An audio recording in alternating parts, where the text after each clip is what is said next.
السلام علیکم، welcome to the world info cab.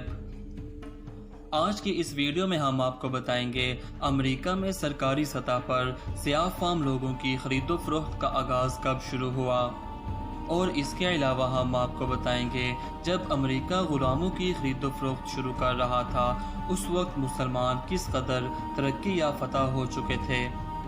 محسن انسانیت صلی اللہ علیہ وآلہ وسلم کے خطبہ حجت الوداع کے اعلان کردہ انسانی حقوق کے چارٹر کے 1400 سال گزر جانے کے بعد اور امت مسلمہ کی قائم کردہ مثالی خاندانی غلامہ کی حکومت کے 850 سال کے بعد آج کے جدید ترین جمہوری نظام کے چیمپئن، انسانی حقوق کے علم بردار اور مغربی تہذیب کے پرچم بردار امریکہ میں اس وقت سیاہ فام افراد کے خلاف جمہوری اکثریت کی نفرت کا ایک ایسا طوفان برپا ہے۔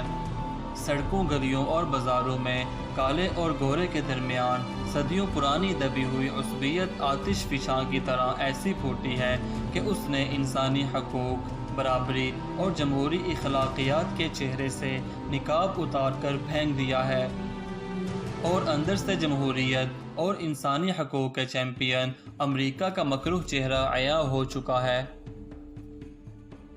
امریکہ کا جو چہرہ اس وقت دنیا کے سامنے آیا ہے یہ بالکل نیا اور انوکھا نہیں ہے۔ امریکی سوسائٹی اور تہذیب کی بنیاد ہی کالوں سے نفرت، ان کے استحصال اور ان پر ظلم و تشدد سے عبارت ہے۔ 400 برسوں سے اس دھرتی پر سیاہ فام افریقیوں کی غلامی کا کاروبار جاری ہے۔ اگست 1619 میں افریقی علاقے انگولا سے 20 سیاہ فام افریقی کو ولندیزی یعنی موجودہ ہالینڈ کے گوروں نے اغوا کر کے برطانوی گوروں کے ہاتھ بیچا تھا۔ جس دن ان کا جہاز امریکہ میں برطانوی کالونی ورجینیا کے شہر جیمز ٹاؤن پہنچا، یہ وہ پہلا دن تھا جب سرکاری طور پر امریکی ساحلوں پر غلاموں کی تجارت کا منظم آغاز ہوا۔ اس سے پہلے کوئی اکا دکا گورا زمیندار یا تاجر اپنی ضروریات کے لیے اغوا شدہ افریقی سیاہ فام خرید کر امریکہ لایا کرتا تھا۔ اس دن کے بعد پوری ایک صدی افریقہ سے غلاموں کی تجارت ہوتی رہی اور تقریباً 70 لاکھ سیاہ فام افریقی امریکہ لائے گئے۔ جیمز ٹاؤن کے مہذب امریکہ میں اگست 1619 کے جس دن غلاموں کا بازار سجا تھا، اس دور میں مسلم امہ کی سرزمین پر خلافت عثمانیہ کی مرکزیت قائم تھی۔ ایران میں صفوی بادشاہت اور ہندوستان میں مغل بادشاہ بام عروج پر تھے۔ ہندوستان کے دلی اور لاہور کے شہر ثقافت، تہذیب، ادب اور فن تعمیر کے مراکز تھے۔ شاہ جہان کا تاج محل اسی صدی میں دنیا کے نقشے پر ابھرا اور اورنگزیب عالم نے اسی صدی میں ایک ایسی حکومت قائم کی تھی جس میں پہلی دفعہ برصغیر پاک و ہند کے تمام بڑے بڑے ہندو مندروں کے لیے بھی زمینیں وقف کی گئی اور رواداری کا مظاہرہ کرتے ہوئے ان کے لیے مستقل سرکاری گرانٹ جاری کی گئیں۔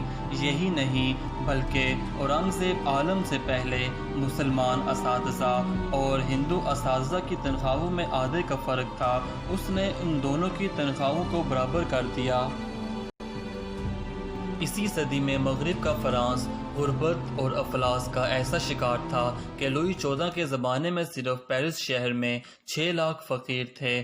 ہندوستان دنیا بھر میں 25% GDP کا حصہ دار تھا۔ چین میں منگ خاندان زوال پذیر ہو چکا تھا، جن دنوں امریکہ اور یورپ غلاموں کی تجارت اور کپاس سے دولت کمانے میں لگے ہوئے تھے۔ اسی زمانے میں اورنگزیب کے دور کے ہندوستان میں علم و فنون کا یہ عالم تھا کہ دنیا میں پہلا بے جوڑ گلوب علی بن لقمان کشمیری نے بنایا تھا، جس پر دنیا کا نقشہ موجود تھا۔ جون پور کے صادق اصفہانی نے دنیا کی 32 صفحات پر مشتمل پہلی اٹلس بنائی تھی۔ جب امریکہ کا جدید معاشرہ غلاموں کی تجارت اور مظالم کی بنیاد پر اپنی معیشت استوار کر رہا تھا، خلافت عثمانیہ دنیا بھر کے یہودیوں کے لیے واحد پناہ گاہ تھی۔ اللہ تعالی ہم سب کا حامی و ناصر ہو۔ السلام علیکم، welcome to the world info